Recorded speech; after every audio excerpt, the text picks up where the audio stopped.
Hey, good evening, everybody. This is A.L. Johnson with Elevating Men. Tonight, we have a very special conversation lined up for you. We have Mr. Damon Daniels with AdHoc Group Against Crime, who's joining us. If you're unfamiliar, AdHoc has been a staple in the community when it comes to crime and violence and eliminating those things for families for decades. And Damon Daniels, he's the current president. He has done some great work in our community over the years, and so I'm excited to have him here. And we're just going to talk about some of the solutions to the problems that we face as a community. How you doing this evening, sir? I'm doing good, man. How are you? I'm great. I'm great. So, man, I appreciate you having us on 1590 yesterday. I think we had a great conversation about mental health and how that kind of affects men specifically. And so, thank you for having that. But I wanted to ask you something. There was the statistic that you shared at the beginning, and you talked about the crime stats for this year currently. Mhm. Where are we sitting? What is it looking like? And what are your thoughts on it? Well, I'm gonna bring them up real quick so I can give you the as of today numbers here. So, in Kansas City, Missouri, we've lost 110 people to violence, and we're probably a little over. I think it's somewhere around 180 metro wide, and as I mentioned, the lion's share of those are in Kansas City, Missouri. And so, 72% of those are African Americans. About look at my stats here. Actually, a little bit more than that. 68%. No, I'm right. 62% Black males, 11% Black females. So 73% African Americans, and then roughly about 35% of those are young people that are 24 years of age or younger as well. So those are some of the troubling numbers that we have as relates to the stats, and those that we're losing senselessly to gun violence in our city. Wow. Wow. So when I hear those stats, 73% African American, 34% young males, what's going on with our young men and our black people? Well, I think there's a number of things. It's not just one thing. I think part of it is, and this is something that we've really been taking a closer look at AdHoc Group Against Crime, which is generational trauma. And so, and that for those who are unaware of that, is really when one generation is impacted by a traumatic event, and then that is passed down to the next generation, and so forth and so on. And so, not only we are seeing generational trauma, we're also seeing generational poverty and things like that too. And so, when you don't necessarily have the skill set to address some of the things that you are experiencing in life, like violence and trauma, you begin to develop a lot of symptoms as it relates to that. So we've began to really drill down and identify some of the symptoms related to generational trauma, which includes a lack of self-worth. It includes anxiety, depersonalization, which is like feeling detached from yourself and your surroundings. So you'll see folks not necessarily getting involved in social gatherings and things like that. Depression, emotional numbness, impaired life skills, when it comes to critical thinking, decision making, even managing your time, and of course, post-traumatic stress as well, and post-traumatic stress disorders as well. So you'll have folks that are feeling sort of socially isolated and having negative thoughts and things like that. So those are some of the things when we talk about identifying those symptoms. It really is helping folks be more aware that they are experiencing these things, and then equipping them with the skills to sort of navigate those emotions and manage them better. So we have classes that we do, healthy relationship classes and things like that, to really kind of help build folks' skill set so they can help either cope better and also manage that anger and things like that too. And so there's a number of things that are going on, particularly with our young people. But when you have, a lack of parental involvement or low parental involvement, that also increases our young people's risk of being engaged in violence as well, either becoming a perpetrator of violence or becoming a victim of violence. Wow, wow. So, for those who are unfamiliar with AdHoc, and I know you guys are kind of going through a rebranding, and so it was Mhm. originally AdHoc Group Against Crime, Mhm. and we're moving to AdHoc Healing and Justice. Can you talk about some of the healing that needs to go on in our community, and what does justice look like? And let me clarify. So we'll still be AdHoc Group Against Crime. We're opening up what I've named the Center for Healing and Justice. So it's AdHoc Center for Healing and Justice. It's the name of the building. And so I have been working for the last almost 10 years now to really sort of put us in these two buckets, one around healing and one around justice. So our healing services, are really around mental health services and things like that, cognitive behavior intervention and therapy, as well as just really helping people understand, as I just talked about, in terms of that generational trauma and how to deal with that and have healthy relationships.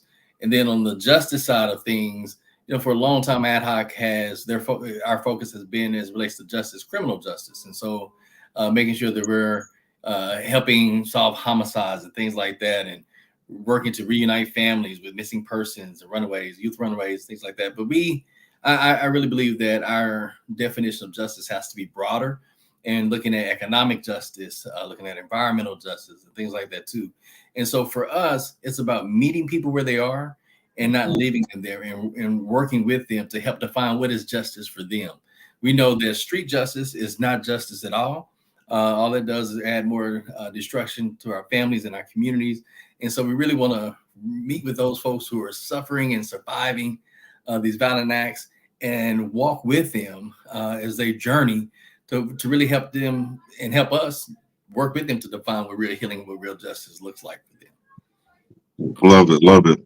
There was a question that I wanted to ask because there's information I believe a lot of people just don't know. It isn't common knowledge.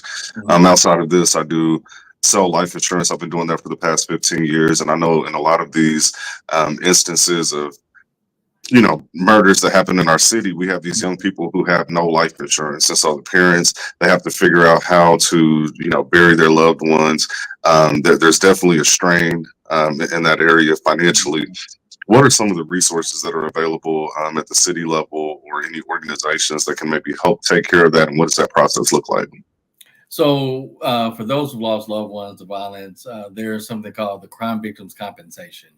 And crime victims compensation is a state benefit for those who've been impacted by violence. And so when you talk about burial assistance, to be really clear, and this is whether you're in Missouri or even Kansas, on this Kansas side, there's up to $25,000, and $10,000 of it can go towards burial assistance.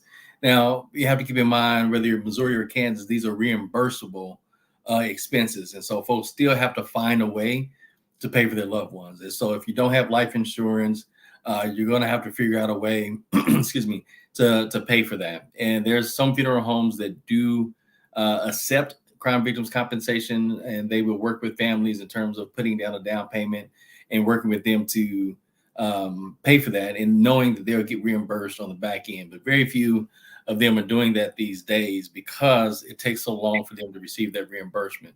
On the Missouri side, is up to $5,000 for burial assistance as well. But we know that the average funeral cost can be anywhere between $7,400 up to $12,000 or more. And so really making sure that folks have that assistance is important. There's been organizations like KC Common Good that have provided burial assistance. There's organizations like Corey's Network that also provides donation towards burial as well.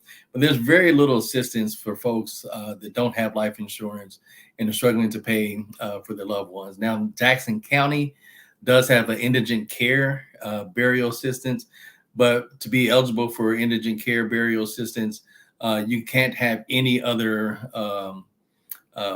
resources as it relates to that. And it's very, very low. I believe it's $500.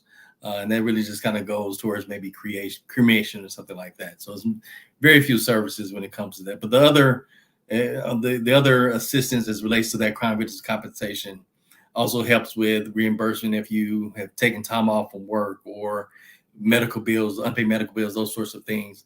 So it does help with that. And same thing on the Kansas side, that additional $15,000 goes towards that too. I appreciate you sharing that, because I know that may help someone. And that's a question that I get all the time at the insurance agency. So I definitely appreciate that. The last time I met with you in the office, you shared with me a book, Post-Traumatic Slave Syndrome. I know you've really been digging into that. You spoke very highly of the author. How does all of that relate to the crime and the violence that we currently see going on in our communities? Yeah, so Dr. Joy DeGrew, I had her come to Kansas City back in June of this year to really think with us about that connection.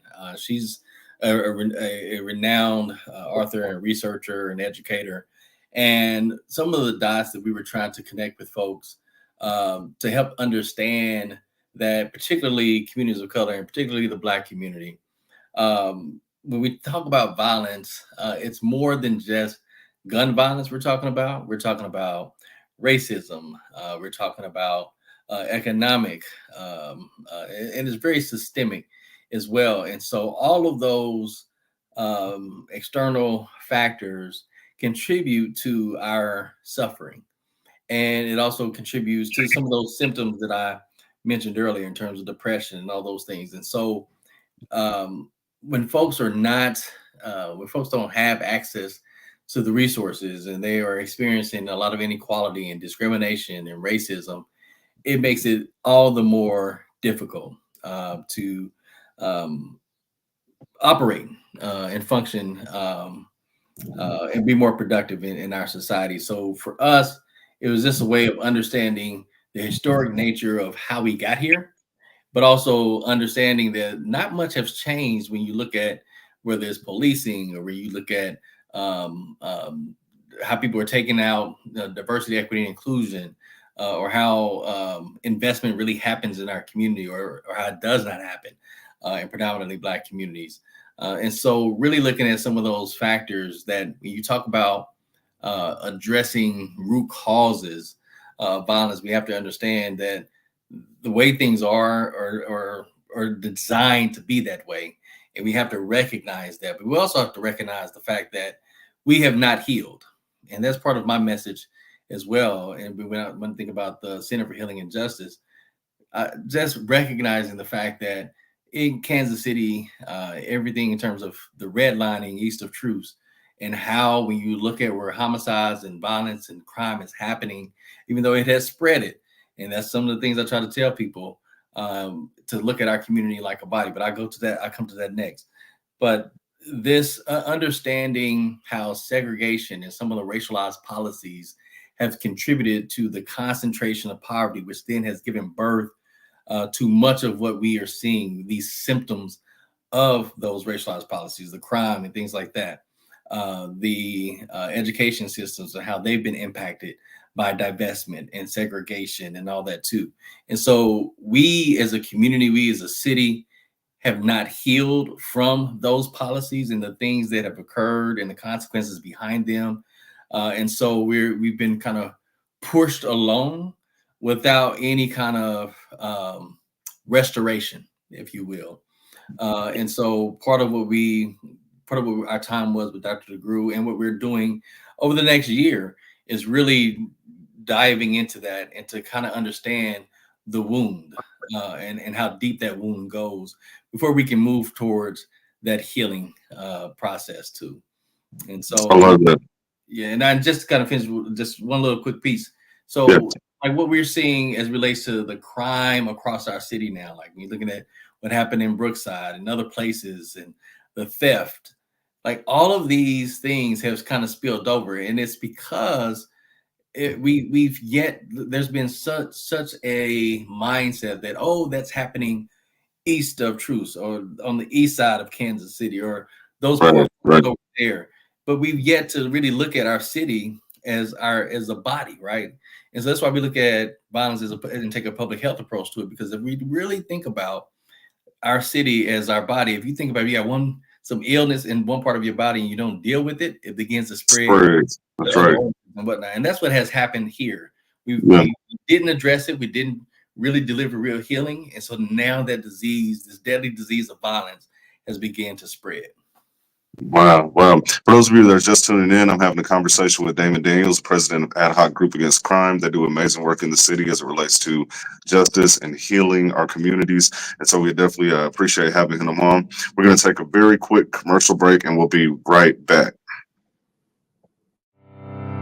Hi, my name is A.L. Johnson with Elevating Men. There's a mental health crisis in Kansas City, and on Saturday, September 28th from 10 a.m. to 2 p.m. at the Mohart Multipurpose Center, we're going to have a mental health town hall. The goal is for us to bring together mental health advocates, professionals, lawmakers, and the general public to address these issues. We need to see you there.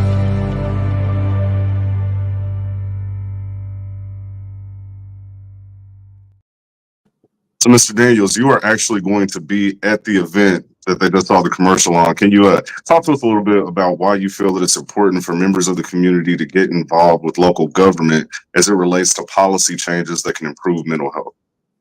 Well, I think that a lot of times, well, first and foremost, the subject matter that you're bringing forward is so important to our community because of the stigma that's associated with mental health. And when you talk about even the Black community, I think you and I talked about this a little bit on my radio show, where we have this saying in our households: "What goes on in this house stays in this house." Well, that then kind of spills over, and it doesn't make it easy for us to seek help and professional help, and to trust others with what we feel is confidential or very personal.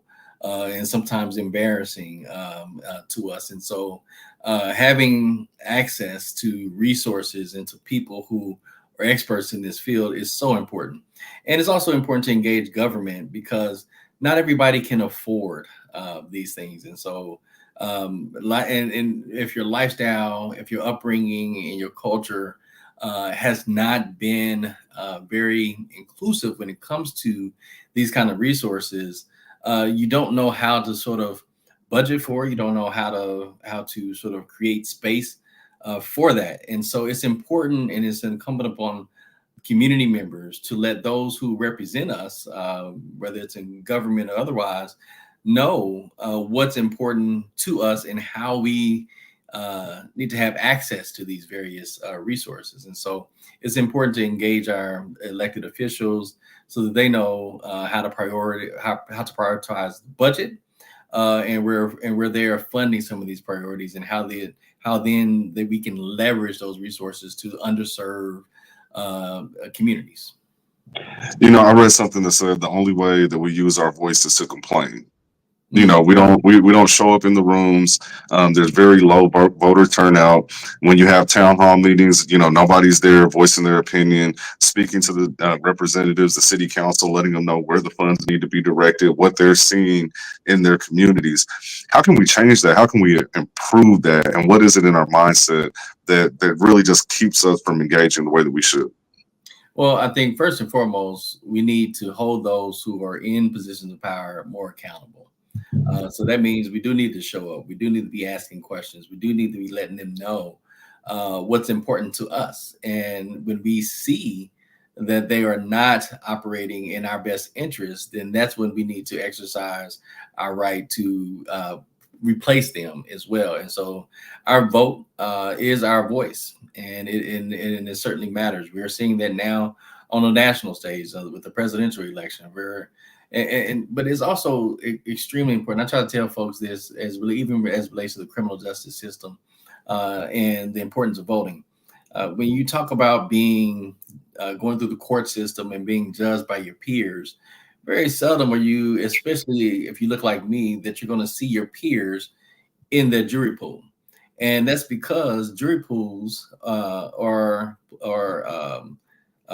filled by active voters. They come from active voter rolls. So if you're an active voter, then you're more than likely to be able to serve your community in that capacity as a juror as well. And so it's important for us to be engaged in that. And that's the only way we're going to be able to help improve the criminal justice system as well. And so we need to make sure that we are showing up and that we are voting, especially during local elections, because that impacts the affordability of daycare, that impacts your meals, that impacts your health insurance, your education, your tuition assistance. There's so many things that, by exercising your right to vote, impacts your daily living. And when you talk about being able to go to the grocery store and buy eggs, or bread, inflation, all of these things are drawn from your ability to engage your elected official and let them know those kinds of things. I love it. There's a couple people in the audience. Definitely want to shout them out. Daryl Johnson, thanks for tuning in. Nisi Houston, we appreciate you tagging your people. Share this with your network because this is a conversation that's extremely important. Lauren Jones, he's actually the vice president of Elevating Men. He asked a question: do you feel there's enough collaboration between organizations? That's something that we talk about a lot. Instead of all the competition that goes on, how we can better collaborate. And so, what do you see on your end? I've been doing work in the community for over 25 years. And, if you were to ask me that 20 years ago, I would have said, no, not at all. And it's still not enough. I think that we all can figure out ways to work together. I think a lot of us come to the table with this sense of there's not enough money to go around, that sort of thing. I'm one of those folks that believes that if there's not enough room at the table for me, then let me go to a different table. Let me build my own table of folks as well. So I think that there's certainly not enough of us collaborating. I think that if we did, we could see more of an impact as well. Some folks, there's those saying there's not enough, there's too many chiefs, not enough Indians, those sorts of things. But I honestly believe that no. To answer your question, there's not enough collaboration, and I think that there should be a great deal more. And what my brother Johnson is doing, I think is a great example of that. And me supporting each other in this endeavor is another way to show that, hey, collaboration can work and should work, and that's what we should be seeking to do with one another. Absolutely, absolutely. In the spirit of that, I want to shout out some of our sponsors, collaborators, and organizers for the event that we have coming up. That's the Mental Health Town Hall, September 28th. We have Aries Trucking and CDL Institute, Reach Healthcare, Swope Health, Resolve Counseling, the Center for African American Health, the Oasis Church, Dreammaker Society, the City of Kansas City, Missouri, the Health Forward Foundation, the Full Employment Council, the Restoration, as well as the AdHoc Group Against Crime. And so when we talk about collaboration, it is happening. It's happening. But we also need the people to get involved as well. And so I do believe that our generation, we do have a mindset of collaboration versus competition, whereas those before us, it may have been a little different mindset coming from a different era. But I think we are moving in the right direction. We got Latrice Tucker. She's a big supporter. We appreciate you. She said, I agree, more collaboration needs to happen. And so right now, we just kind of talked about what needs to happen. This is a question that I ask everybody on this particular show when I do a one-on-one interview, and I'm very interested to hear your thoughts. If a genie fell out of the sky right now, you were gifted one, and you had 3 wishes for Kansas City, they can't be used on yourself or your family, but for the community, what would those 3 wishes be? Man, that's a good one. I think that one wish would be folks really understand, and I'm a very spiritual person, so I would think that on one hand, I would hope that everyone gets to be able to have a relationship with God. I think secondly, the second wish would be that folks really understand how to show up as love, because if folks show up as love, that also connects to being able to forgive.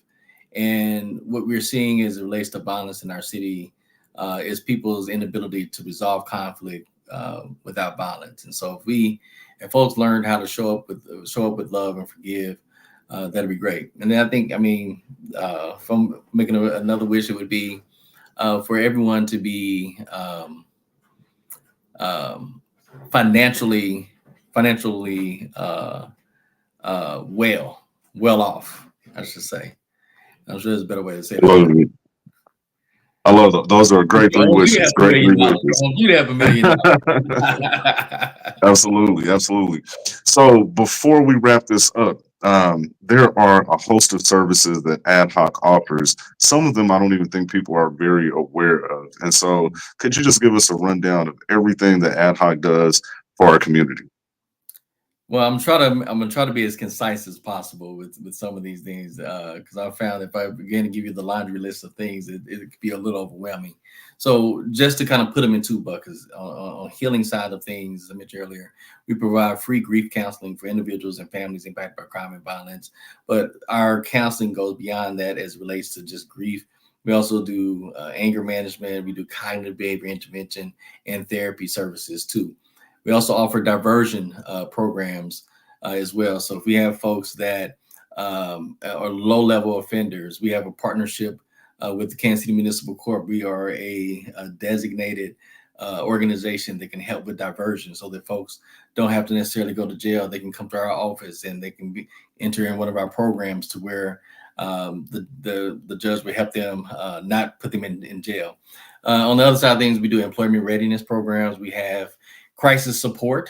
Some of our crisis support also includes wraparound services, crisis case management, and emergency relocation, to name a few. And so we have a lot of other programs that are sort of connected to those things. But that's the sort of short version of it. But folks can check out our website at adhocgroupkc.org, and you can see some of the many services that we provide as well, the programs that we do. And then, is there anything that I did not ask that you want to let the people know about? Any upcoming events? Just anything that you want to say as final words?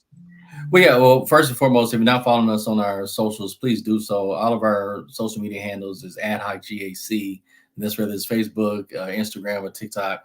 The other thing that was mentioned earlier is that we're going to be opening up the AdHoc Center for Healing and Justice, and so we are still putting together the final financing of some of those things. And so if you want to give, please do so through that process. And you can do that online at adhocgroupkc.org, and be able to contribute to that as well and help with the legacy of delivering real healing and justice to the community. And I always tell people, as it relates to the work that we're doing, and particularly the work that we're going to be doing at the Center for Healing and Justice, though there's going to be some immediate things that we're going to see in terms of changing with families and individuals, but community-wide, we're really looking at having an impact on the generation that's coming behind us.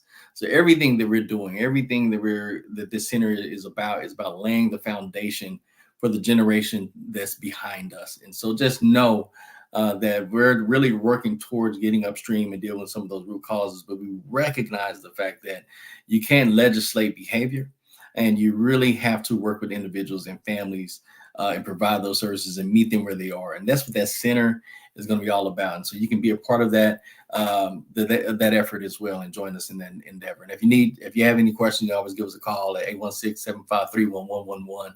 It's our 24-hour community hotline. I want you to hold for 1 second. There's one last question. I'm gonna give it to you before I do this 30-second commercial for one of our sponsors.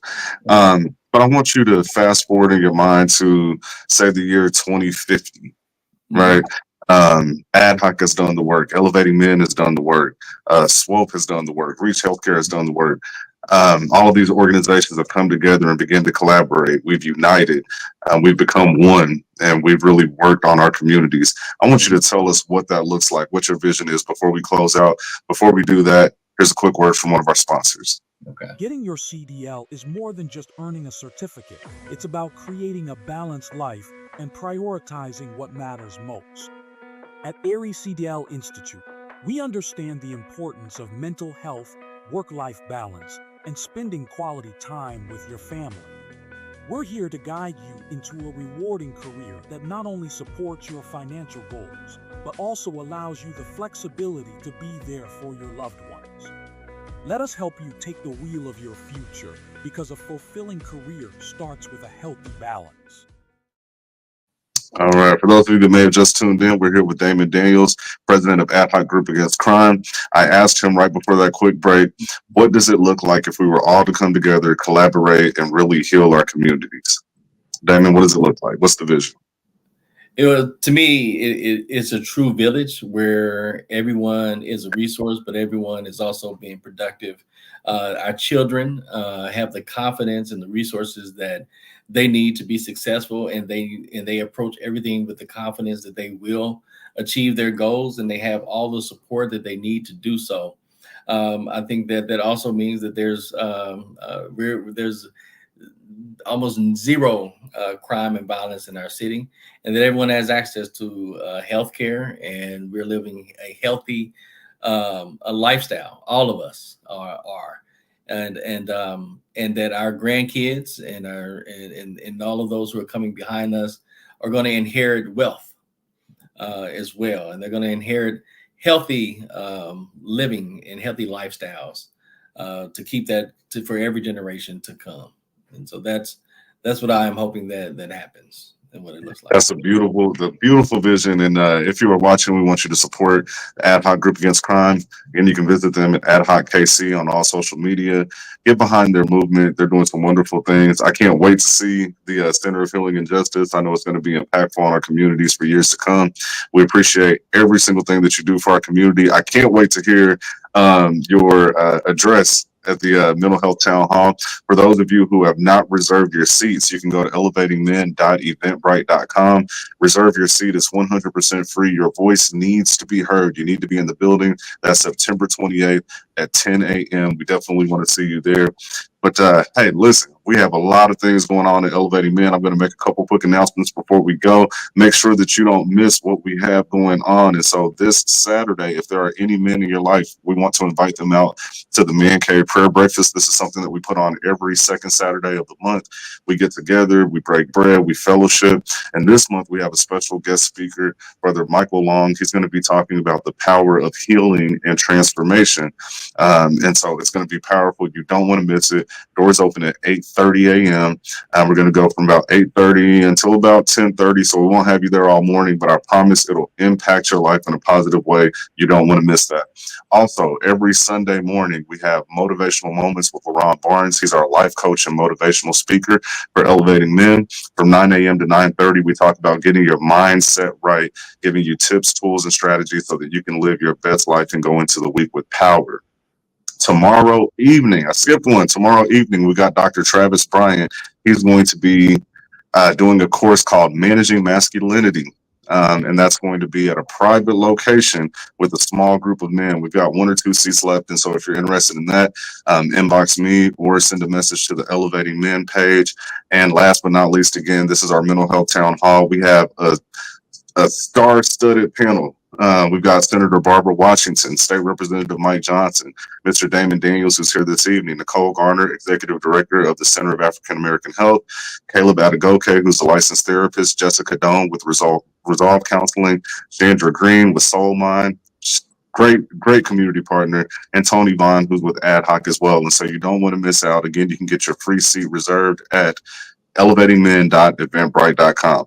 Listen, we appreciate each and every one of you tuning in. If you missed the show, you can catch the replay. You can also go to our YouTube channel at Elevating Men.